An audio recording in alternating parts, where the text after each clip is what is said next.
বোলিংটা enjoy করি, কাজও করেছি শাহিন ভাইয়ের সাথে, সালাউদ্দিন স্যারের সাথে। চতুর্থ বোলার হিসেবে আসলেন, লিস্টে ক্যারিয়ারের লিস্টে না, আপনার স্বীকৃত ক্যারিয়ারের সেরা বোলিংটাই করলেন।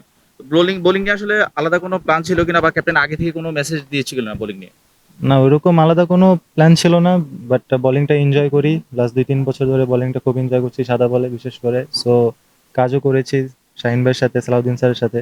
তো আমার মনে হয় ওটাই আরকি, মাঠে বোলিংটা এনজয় করার ট্রাই করি। সবসময় তো ব্যাট হাতে ম্যান অফ দ্য ম্যাচ হন, বা আজকে বল হাতে হলেন, এটা কি একটু স্পেশাল বা একটু ভিন্ন কিনা? না, অবশ্যই যখন মানে একটা জিনিস নিয়ে কাজ করি, ওটার যখন ফলটা পাই, অবশ্যই খুব ভালো লাগে। আর যখন বোলিং এ আসতেন, ক্যাপ্টেনের কাছ থেকে কি মেসেজ ছিল আপনার আপনার বোলিং এর প্রতি? আর নরমালি যখন আমি যে সিচুয়েশনে আসি, তখন অবশ্যই চেষ্টা থাকে একটা উইকেট বের করার, প্লাস রান কন্টেন্ট করার। সো ওটাই চেষ্টা করছিলাম, উইকেট টু উইকেট বল করা। আর বাদ বাকি উইকেটই হেল্প করছে। না, অবশ্যই রোজা রমজান মাসে যত তাড়াতাড়ি শেষ করবো তত ভালো, বাসায় ফ্যামিলির সাথে ইফতার করবো। সো ওটাই মাথায় থাকে। না, এরকম কিছু ছিল না, বাট রেজাল্ট আমাদের পরে আসছে, আলহামদুলিল্লাহ।